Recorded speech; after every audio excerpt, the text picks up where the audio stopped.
Assalamualaikum warahmatullahi wabarakatuh. Berjumpa lagi kita dalam Dialog Khusus Ceria TV dan kali ini kita akan berbincang dengan Kepala Dinas Lingkungan Hidup Kabupaten Rokan Hilir. Sudah hadir bersama kita Bapak Suwandi Esos. Selamat datang Pak Ya. Suwandi di studio kami nih Pak. Ya. Bagaimana kabarnya Pak? Alhamdulillah sehat. Alhamdulillah sehat. Tentunya harus sehat selalu Pak ya, karena Ya.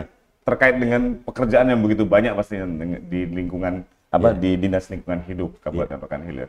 Nah, kata sebelum lebih lanjut, saya pengen tahu dulu apa saja yang menjadi bidang-bidang apa saja yang menjadi domain dari Dinas Lingkungan Hidup Kabupaten Rokan Hilir. Ya, baik. Mungkin pertama-tama ini kebetulan pas momennya Pak Hari Lingkungan Hidup Sedunia. Ya, betul sekali. Tanggal 5 Juni kemarin, tentu kami ingin mengucapkan selamat hari memperingati Hari Lingkungan Hidup Sedunia. Jadi insya Allah mungkin Pemkab Rohil akan mengadakan serangkaian kegiatan di tanggal 20 Juni nanti. 20 Juni? Ya, kami ada kegiatan dalam rangka memperingati Hari Lingkungan Hidup Sedunia ini dengan melakukan aksi sosial seperti membersihkan pinggiran pantai yang ada di Bagan Siapi, kemudian penanaman pohon.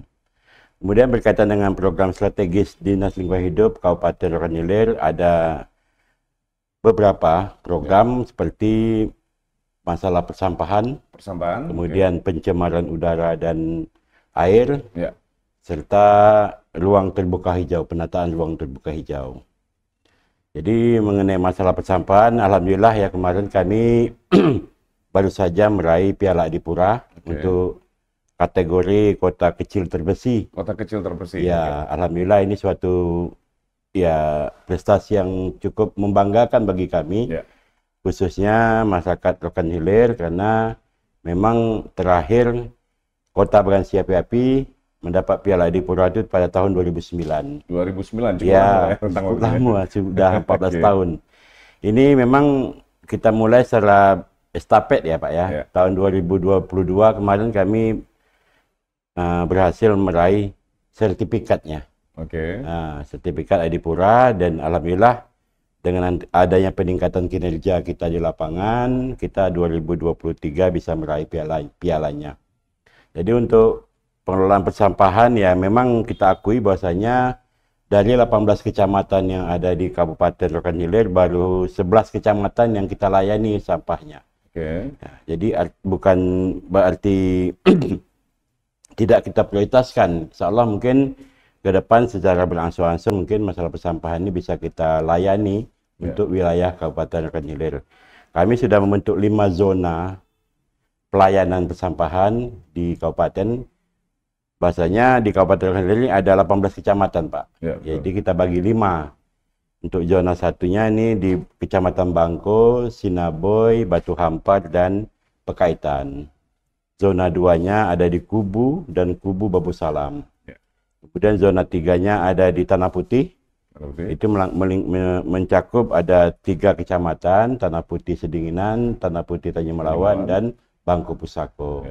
Nanti zona 4-nya ada di Pujut dan Tanjung Medan, serta zona 5-nya ada di Bagan Batu.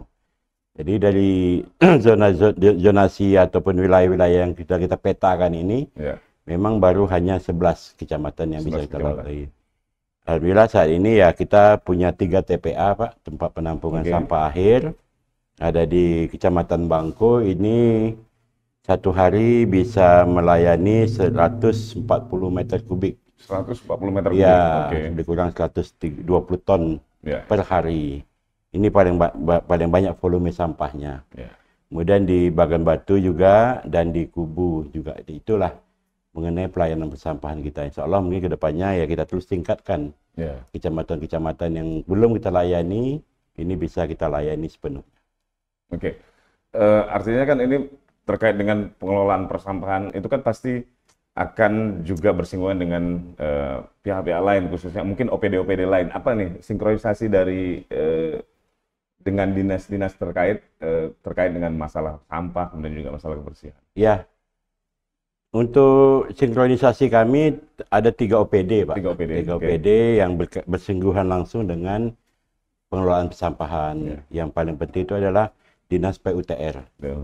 Kemudian Dinas Perumahan Pemukiman Wilayah, Perkim. Kalau dengan PUTR tentu nanti kita akan membangun infrastruktur TPA-nya. Ya kan, berkaitan dengan pembangunan infrastruktur. Apalagi nanti kemarin kita Pemkab Rohil sudah membebaskan lahan di ujung Tanjung ya Pak ya, kita 4 hektar, itu nanti pembangunan fisiknya mungkin bisa melalui PUTR. Kemudian kami dengan Perkim juga ada program PAMSIMAS. PAMSIMAS? SIMAS, jadi kami juga menitipkan program kami yaitu pembangunan TPS 3R. Alhamdulillah tahun kemarin kami mendapat bantuan dana DAK melalui program SIMAS ini atau sanitasi. Ada 2 lokasi di Kelurahan Bagan Barat, Kecamatan Bangko, dan di Kepulauan Lenggade Hulu, Kecamatan Limau Melintang. TPS 3R ini berfungsi untuk mengurangi timbulan sampah yang terjadi di TPA. Karena kita ketahui Pak, bahwasanya sampah-sampah yang dihasilkan oleh masyarakat, baik ini sampah organik maupun non-organik, masih punya nilai ekonomis. Betul apabila bisa diolah, didaur ulang, dan yang organik bisa jadikan pupuk organik gitu. Jadi ya mungkin kedepannya kita akan terus jalin koordinasi dengan OPD-OPD terkait, apalagi yang berkaitan dengan dana DAK dari pemerintah pusat itu Pak. Karena Pak Suwandi sudah menyinggung-nyinggung soal dana DAK, artinya bagaimana dengan anggaran yang dikucurkan oleh pemerintah Kabupaten Kampar pada Dinas Lingkungan Hidup? Ya alhamdulillah kita mendapat support ya Pak ya, dari Pak Bupati. Pak Bupati juga komitmen dalam hal pengelolaan sampah. Apalagi ya dengan prestasi-prestasi yang kita raih, ya beliau tetap mensupport setiap, ada apresiasi Pak ya? Mensupport setiap anggaran yang kita ajukan. Ya. Kalau untuk anggarannya tidak ada masalah Pak, untuk kabupaten saya kira sudah terpenuhi. Ya mungkin yang menjadi kendala kami nanti mungkin masalah armada pengangkutan Pak ya, pengangkutan sampah. Karena memang dari 3 zona yang kita sudah layani ini, armadanya mungkin belum memadai, belum maksimal. Mungkin ya ke depan kami coba programkan melalui APBD maupun APBN ya Pak ya, supaya kita dapat tambahan armada terutama dump truck yang memang kita butuhkan untuk melayani sampah. Melayani sampah-sampah yang ada di 3 ataupun di 3 zonasi tadi Pak. Kalau di Kabupaten Rokan Hilir sendiri, pengelolaan sampah ini apakah dikerjakan oleh pihak ketiga atau bagaimana Pak? Enggak Pak, kita dikerjakan oleh Pemda. Langsung Pemda bekerja sama dengan masyarakat, LPM, RT RW yang ada ya Pak ya. Ya, jadi ya setiap sampah yang berasal dari sumbernya rumah tangga itu, ya mungkin ada pemilahan dulu, ya nanti yang tidak betul-betul tidak produktif lagi baru yang kita angkut ke TPA begitu. Baik, nanti kita lanjutkan lagi obrolan kita Pak. Boleh kita Pak, rehat dulu. Jangan kemana, tetap di Dialog Khusus Ceria TV.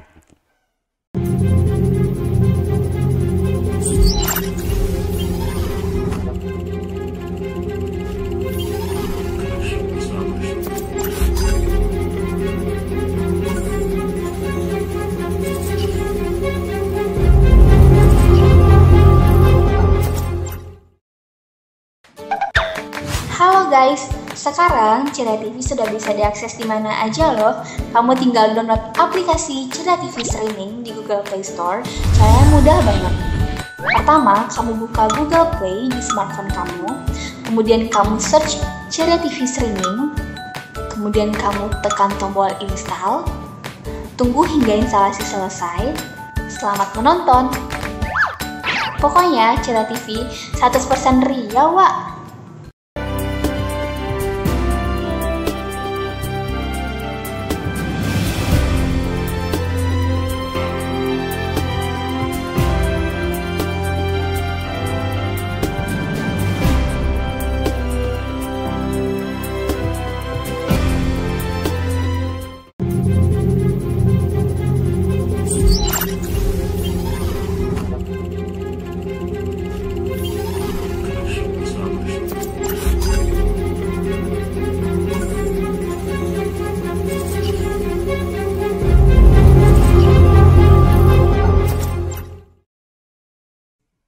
lagi kita di Dialog Khusus Cera TV bersama Kepala Dinas Lingkungan Hidup Kabupaten Rokan Hilir. Pak Suwandi, Ya. tadi Pak Suwandi juga sudah menjelaskan bahwa salah satu domain dari Dinas Lingkungan Hidup Kabupaten Rokan Hilir ini juga terkait dengan masalah pencemaran. Iya. Apa saja yang sudah dilakukan oleh Dinas Lingkungan Hidup terkait dengan upaya meminimalisir pencemaran di wilayah Rokan Hilir? Iya. Baik, untuk program strategis berikutnya adalah masalah pengendalian pencemaran udara dan air. Karena kita tahu di Kabupaten Rokan Hilir ini ada 36 pabrik kelapa sawit, Pak. Ya. Yang mana muara daripada pembuangan limbahnya ini pada umumnya di Sungai Rokan. Salah satu sungai yang paling besar yang ada di Rokan Hilir. Kita tahu bahwasanya dari laporan dari Balai Wilayah Sungai, BWS ataupun BPDAS Rokan Indragiri, Sungai Rokan kita ini sudah tercemar berat. Berat kategorinya, Pak ya. Karena memang kita tahu Sungai Rokan ini hulunya berada di Pasaman, hilirnya berada di Rokan Hilir. Tentu kami mendapat imbasnya dari ini. Jadi upaya kami pertama itu preventif, Pak ya, pencegahan. Makanya dalam hal pelaksanaan tugas pokok dan fungsi di Dinas Lingkungan Hidup ini ada bidang pengendalian pencemaran kerusakan lingkungan hidup, atau kita singkat dengan PPKLH. Jadi setiap tahun secara periodik kami melakukan pengawasan terhadap ketaatan pelaku usaha, khususnya pabrik kelapa sawit dalam pengelolaan lingkungan. Sesuai dengan parameter yang telah ditetapkan oleh pemerintah. Itu yang pertama. Yang kedua, juga kami punya website khusus untuk pengaduan.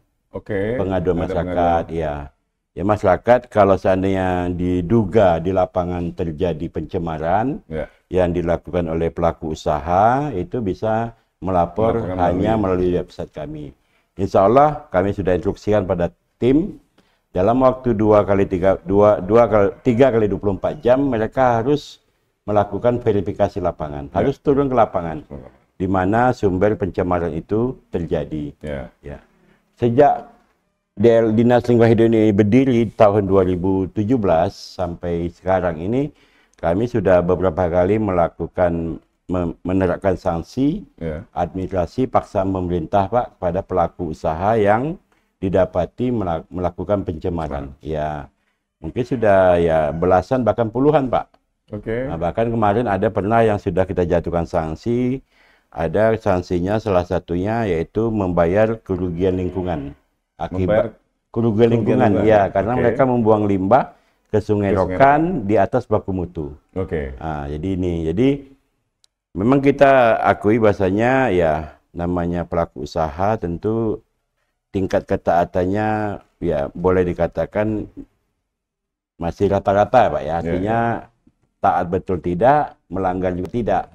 Jadi mungkin perlu kerja keras kita dalam hal pencemaran ini supaya jangan terjadi di Kabupaten Hilir, termasuk pencemaran udara, Pak. Karena bagaimanapun pelaku usaha khususnya pabrik kelapa sawit ini kan berada di pemukiman. Nah, kalau emang asap insenerator ataupun asap tungku bakarnya mereka membakar melebihi baku mutu, tentu ini dampaknya pada masyarakat. Nah, jadi oleh sebab itu mungkin kami juga wanti-wanti pada staf kita supaya melakukan pengawasan secara secara ketat pada semua pelaku usaha. Walaupun setiap bulan memang setiap 3 bulan mereka mengirimkan laporan kepada kami dalam bentuk laporan tertulis tentang pengelolaan lingkungannya, tapi kan ini kan perlu kita juga waspadai terjadinya pencemaran ini.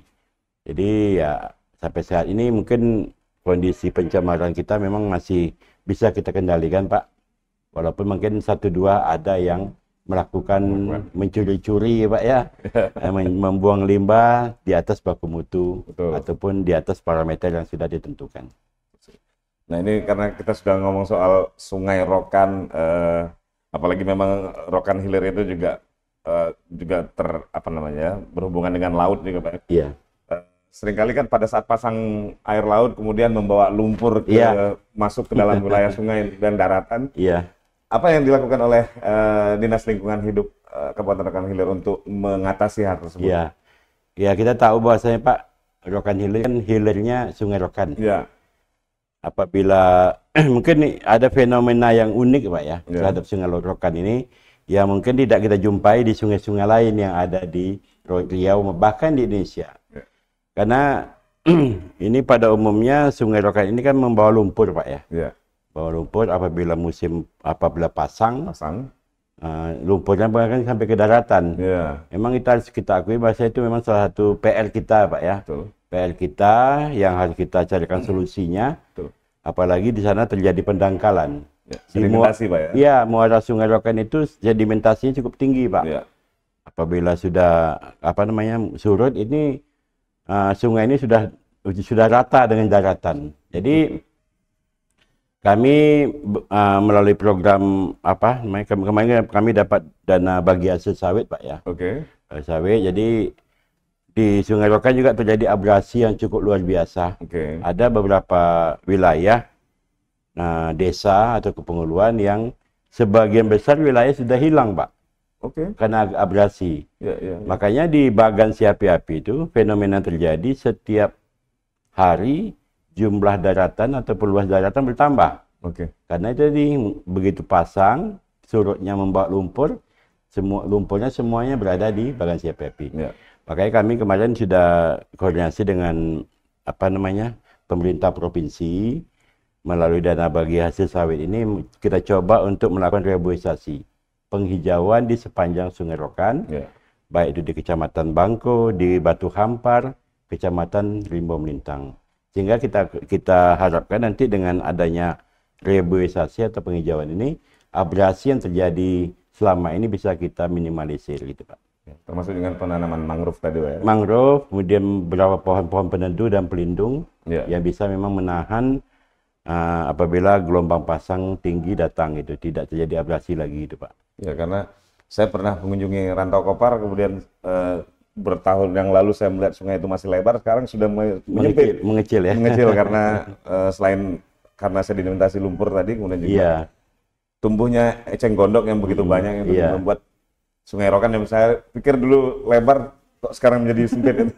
Iya. Oke, apalagi juga di Sungai Rokan itu juga ada bono kecil juga di sana. Iya, bono sampai sekarang masih ada Pak. Iya, itu pasti membawa lumpur nanti di sana. Baik, nanti kita lanjutkan lagi obrolan kita Pak. Boleh Pak, boleh. Kita rehat kembali, jangan kemana-mana, tetap di Dialog Khusus Ceria TV.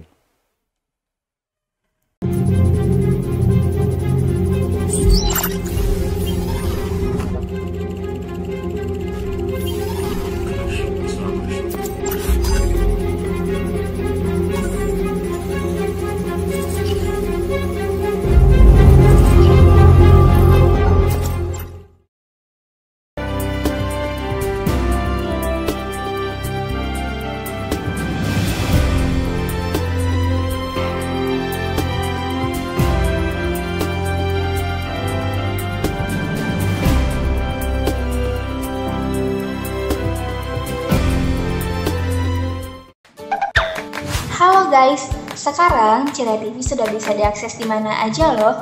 Kamu tinggal download aplikasi Ceria TV Streaming di Google Play Store. Caranya mudah banget. Pertama, kamu buka Google Play di smartphone kamu. Kemudian kamu search Ceria TV Streaming. Kemudian kamu tekan tombol install. Tunggu hingga instalasi selesai. Selamat menonton. Pokoknya Ceria TV 100% Riau, Wak.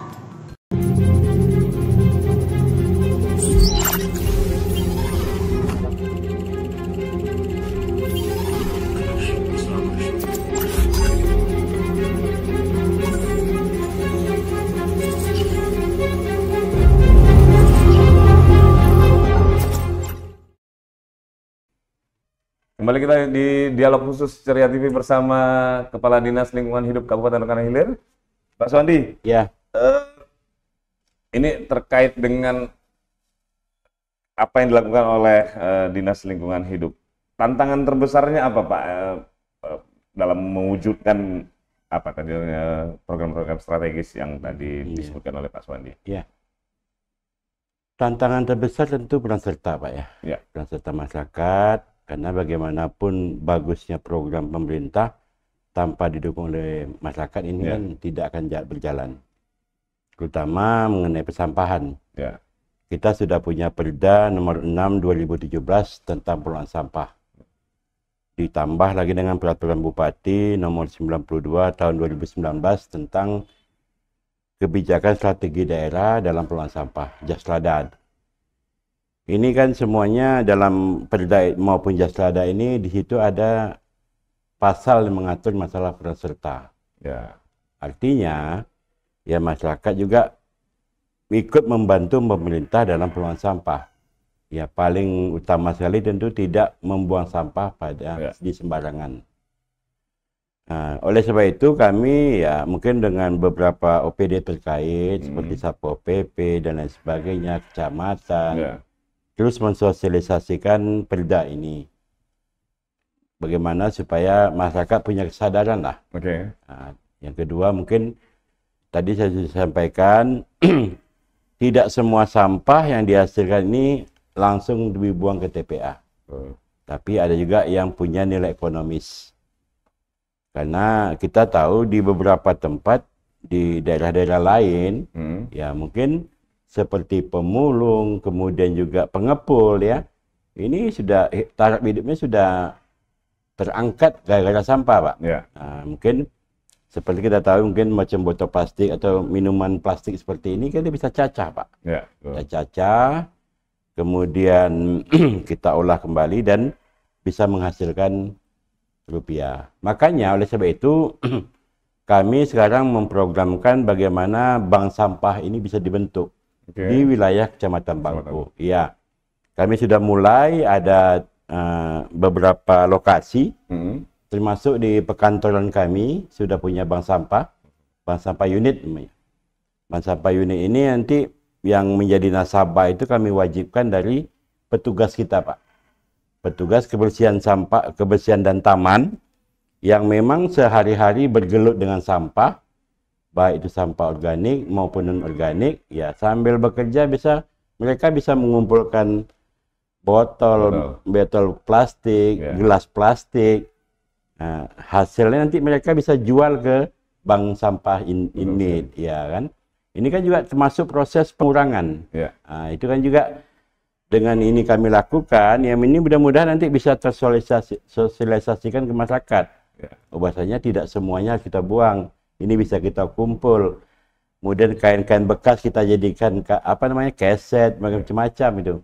Sayuran yang memang tidak kita pakai bisa kita jadikan untuk pupuk, kemudian jadikan untuk pengembangan biakan ulat maggot, kan gitu, Pak ya. Termasuk mungkin ekoenzim.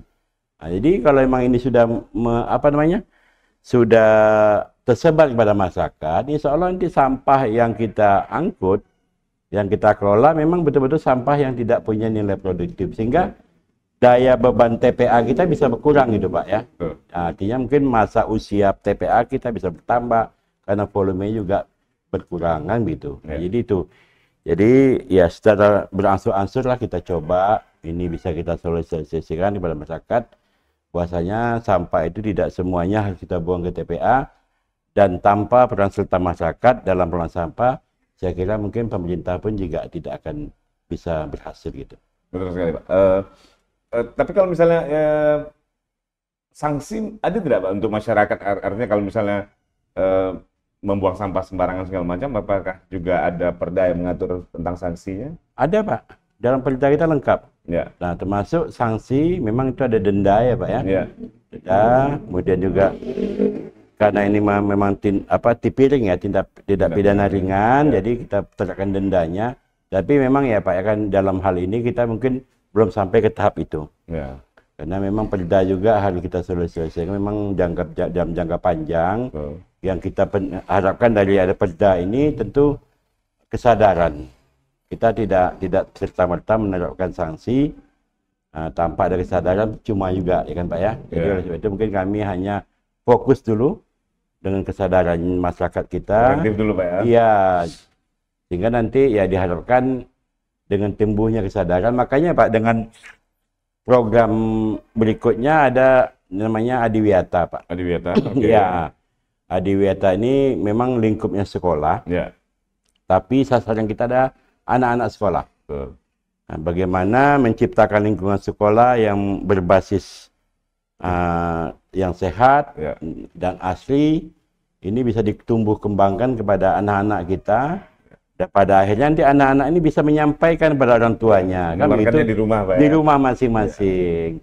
Jadi dari sejak dini kita menumbuh kembangkan kesadaran pada anak-anak didik kita, dengan harapan nanti mereka bisa menyampaikan kepada orang tuanya masing-masing, termasuk pemanfaatan lahan yang ada di sekitar rumahnya, kan begitu. Itu makanya ada program Adiwiyata, Proklaim. Dan juga program-program lainnya yang berkaitan dengan lingkungan hidup itu, Pak. Ini kita sudah masuki bulan Juni, artinya sudah semester pertama dan hampir selesai, Pak, ya? Apa yang menjadi target dari Dinas Lingkungan Hidup Kabupaten Rokan Hilir tahun 2024 ini, Pak? Pada akhirnya seperti apa? Ya, kami tentu dalam hal mencapai indeks kualitas lingkungan hidup atau IKLH, itu kan salah satu indikatornya adalah tutupan lahan. Tutupan lahan? Ya, tutupan lahan ini berkaitan dengan ruang terbuka hijau. Ya, jadi kami sudah memiliki ruang terbuka hijau lebih kurang ada 140 hektar se Kabupaten Rokan Hilir.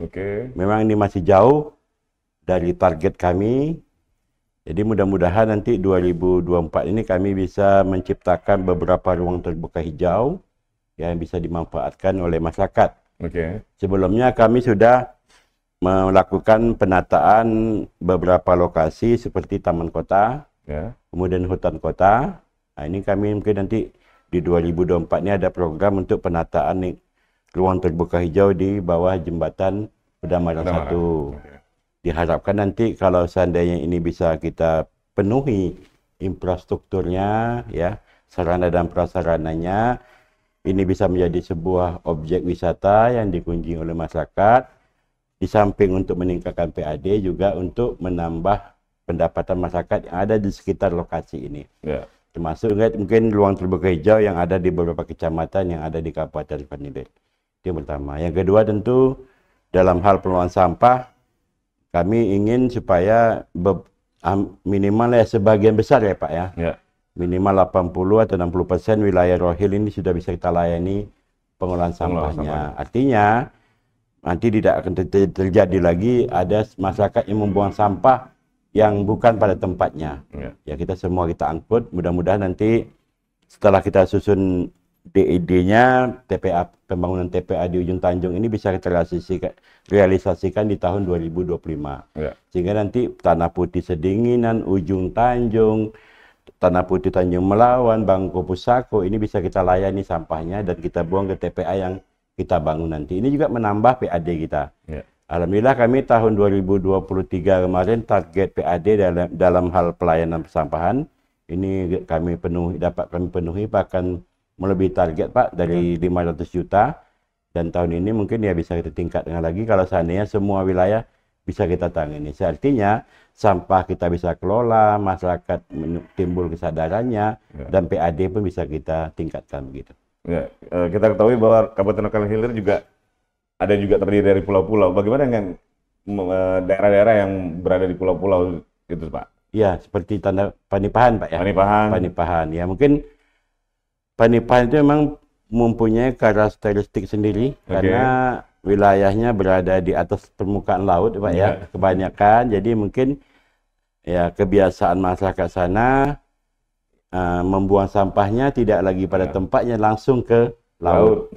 Maka oleh sebab itu tahun kemarin kami sudah kerjasama dengan beberapa pemerintah desa ataupun kepulauan. Ya, kami coba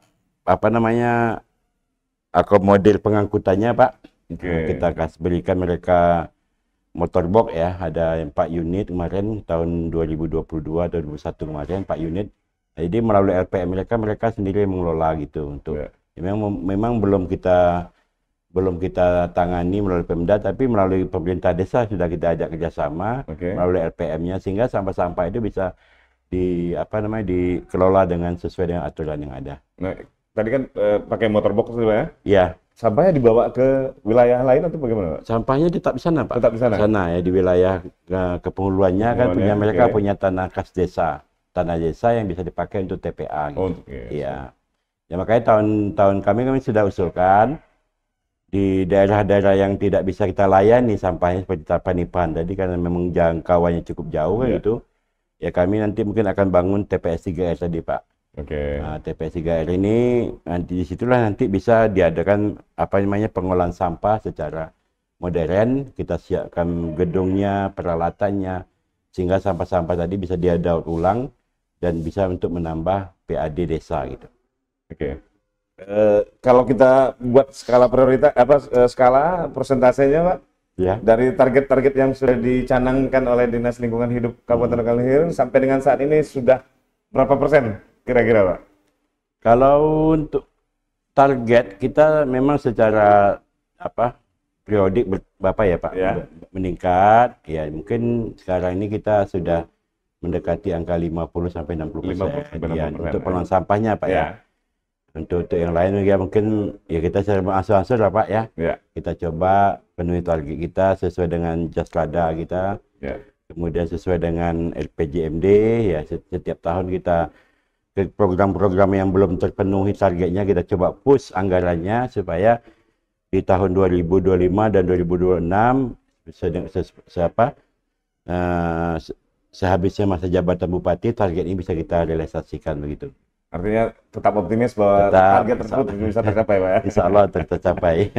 Oke, ini Pak, terakhir harapan Bapak pada masyarakat Kabupaten Rokan Hilir demi mendukung kinerja Dinas Lingkungan Hidup. Tadi kan sudah kita ngomong soal persampahan, artinya masyarakat dihimbau untuk preventif dan lain-lain. Iya. Yang lainnya apa, Pak, kira-kira? Ya, tentu pada hari ini sekali lagi kami menghimbau kepada seluruh lapisan masyarakat tentu harus bisa dapat mendukung program pemerintah, Pak, khususnya masalah pengelolaan sampah. Apalagi ya kita sudah menuaikan beberapa prestasi di bidang pengelolaan sampah. Kita juga sudah meraih Piala Adipura, tentu mempertahankan piala ini lebih sulit daripada merebutnya. Ini tapi bukan hal yang mustahil ya, Pak ya. Yang namanya mempertahankan itu bisa kita raih kembali apabila ya masyarakat mendukung. Jadi alhamdulillah ya memang selama ini masyarakat kita cukup proaktif dalam pengelolaan sampah walaupun ya memang belum sesuai dengan kita harapkan. Ya mudah-mudahan dengan prestasi yang kita raih seperti saat ini menimbulkan kesadaran bagi masyarakat bahwasanya memang dalam hal pengelolaan sampah ini perlu kerjasama dari semua lapisan, pemerintah, masyarakat, dan pelaku ataupun dunia usaha. Yang pertama. Yang kedua tentu dalam hal ini ya kami dari Dinas Lingkungan Hidup tentu mengharapkan dukungan dan support bagi masyarakat dan pemerintah dalam hal ini ya bagaimana supaya program-program yang sudah kami